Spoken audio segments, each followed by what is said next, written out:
மாண்புமிகு உறுப்பினர்களின் கவனத்திற்கு தற்போது பேரவை விதி 110 கீழ் அறிக்கை அளிக்க வேண்டும் என்று மாண்புமிகு முதலமைச்சர் அவர்கள் அனுமதி கோரியுள்ளார்கள். மாண்புமிகு முதலமைச்சர் அவர்கள் அறிக்கை அளித்த பின்னர் மானிய கோரிக்கைகள் மீதான விவாதம் தொடரும்.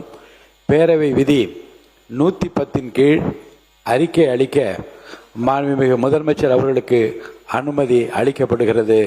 மாண்புமிகு முதலமைச்சர் அவர்கள்.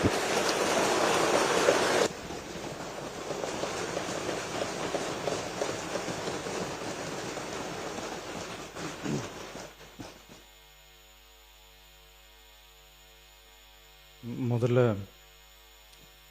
உங்கள் தலைவரோட பேரை மென்ஷன் பண்ணி பேசுனது தவறு தான். அவர் சார்பாக நான் சாரி கேட்டேன்.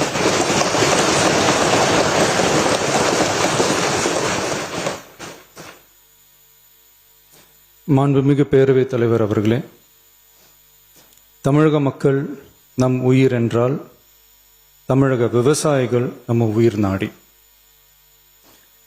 உலகில் ஜாதி, மதம், இனம், மொழி என அனைத்து வேறுபாடுகளுக்கும் அப்பாற்பட்டு நடைபெறும் தொழில் என்றால் அது விவசாய தொழில் மட்டுமே.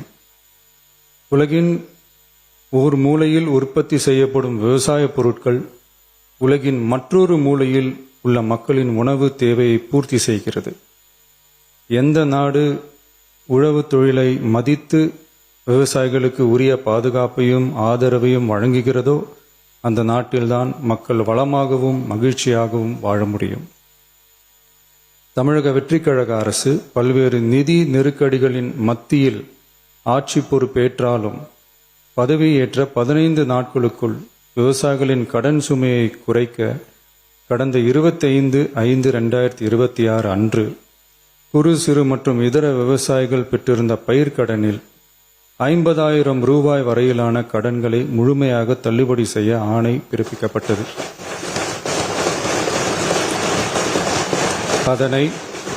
அதனைத் தொடர்ந்து மாநிலம் முழுவதும் பல்வேறு விவசாய அமைப்புகளிடமிருந்து பெறப்பட்ட பயிர்க்கடன் தள்ளுபடி தொடர்பான கோரிக்கைகளை கனிவுடன் பரிசீலித்து நிதி நெருக்கடியான சூழ்நிலையிலும் விவசாயிகளின் நலனை பாதுகாக்க வேண்டியதன் அவசியத்தை மட்டும் கருத்தில் கொண்டு குறு சிறு மற்றும் இதர பெரு விவசாயிகளுக்கு 50,000 ரூபாய் வரை முழு தள்ளுபடி செய்ய அறிவிக்கப்பட்டதை உயர்த்தி ரூபாய் 75,000 வரை கடன் பெற்றவர்களுக்கு முழு தொகையையும்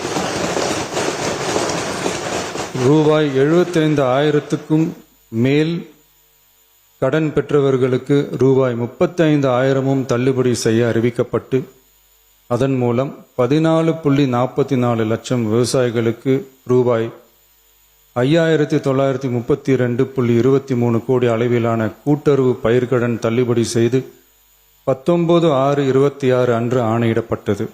இதில் 31/7/2026 வரை ரூபாய் 5,267 கோடி விடுவிக்கப்பட்டு 13.34 லட்சம் விவசாயிகளின் கணக்கில் வரவும் வைக்கப்பட்டுள்ளது. இச்சூழ்நிலையில் மாநிலம் முழுவதும் உள்ள விவசாய சங்க அமைப்புகளின் பிரதிநிதிகள் பயிர்க்கடன் தள்ளுபடியை அதிகரிக்க வேண்டும் என்ற கோரிக்கையை முன்வைத்து கொண்டிருந்தனர். இதனைத் தொடர்ந்து 7/8/2026 அன்று விவசாய சங்கங்களின் பிரதிநிதிகள் மாண்புமிகு மூத்த அமைச்சர்கள் மற்றும் துறை செயலாளர்களுடன் நடைபெற்ற ஆலோசனை கூட்டத்தில் அவர்களின் கோரிக்கைகள் விரிவாக பரிசீலிக்கப்பட்டது. கடந்த காலங்களில் பயிர்க்கடன்கள் தள்ளுபடி செய்யப்பட்டாலும் அரசால் கூட்டுறவு வங்கிகளுக்கு செலுத்த வேண்டிய தொகை 4 to 5 ஆண்டுகால இடைவெளியில் செலுத்தப்பட்டு வந்துள்ளது. 2021 ஆண்டில் பயிர்க்கடன் தள்ளுபடி செய்யப்பட்ட தொகை 2021 முதல் 26 வரையான காலத்தில் அரசால் 12 தவணைகளாக கூட்டுறவு வங்கிகளுக்கு செலுத்தப்பட்டுள்ளது. ஆனால் அந்த கால அவகாசம் நமது அரசுக்கு தற்போது இல்லை. இந்திய ரிசர்வ் வங்கியின் 28/11/2025 தேதியிட்ட கடிதத்தில் அரசு கடன் தள்ளுபடி திட்டங்களுக்கான செயல்பாட்டு நடைமுறைகளின்படி பயிர்க்கடன் தள்ளுபடிக்கான முழு தொகையையும் அரசானது 45 முதல் 60 நாட்களுக்குள் கூட்டுறவு வங்கிகளுக்கு முழுமையாக செலுத்த வேண்டும் என்ற வழிமுறை நடைமுறையில் வந்துள்ளது. இந்த வழிகாட்டுதலின்படியும் தமிழ்நாடு அரசின் நிதிநிலை மற்றும் நிதி ஆதாரங்கள் ஆகியவற்றை கருத்தில் கொண்டும் இந்த இக்கட்டான சூழ்நிலையிலும் கூட்டுறவு வங்கிகள் மூலம் வழங்கப்பட்ட பயிர்க்கடன்களுக்கு பின்வரும் கூடுதல் தள்ளுபடியை வழங்கிட அரசு முடிவு செய்துள்ளது. 75,000 ரூபாய் வரை பெற்றுள்ள பயிர்க்கடன்கள் 100% முழுமையாகவும், 75,000 ரூபாய் முதல் 1 லட்சம் ரூபாய் வரை பெற்றுள்ள பயிர்க்கடன்களுக்கு அதிகபட்சமாக 75,000 ரூபாய் வரையும், 1 லட்சம் ரூபாய்க்கு மேல் பெற்றுள்ள பயிர்க்கடன்களுக்கு அதிகபட்சமாக 35,000 ரூபாய் வரையும் தள்ளுபடி வழங்கப்படும். இதன் மூலம் 75,000 ரூபாய் முதல் 1 லட்சம் ரூபாய் வரை பயிர்க்கடன் பெற்றுள்ள 2,38,264 விவசாயிகளுக்கு தலா 75,000 ரூபாய் வரை தள்ளுபடி வழங்கப்படும். இதனால் ஏற்கனவே பெற்ற தள்ளுபடி தொகைக்கு மேலாக 40,000 ரூபாய் வரை கூடுதல் தள்ளுபடி பெறும் வாய்ப்பு ஏற்படும்.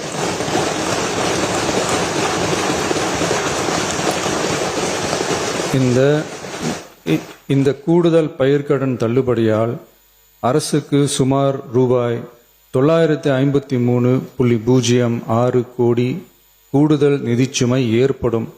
இருந்தாலும் தமிழக விவசாயிகளின் நலனில்தான் நமது நலன் உள்ளது என்று கருதி சுமார் 13.34 லட்சம் விவசாயிகளுக்கு மொத்தமாக 6,220 கோடி ரூபாய் பயிர்க்கடன் தள்ளுபடியை இந்த அரசு வழங்குகிறது. நன்றி.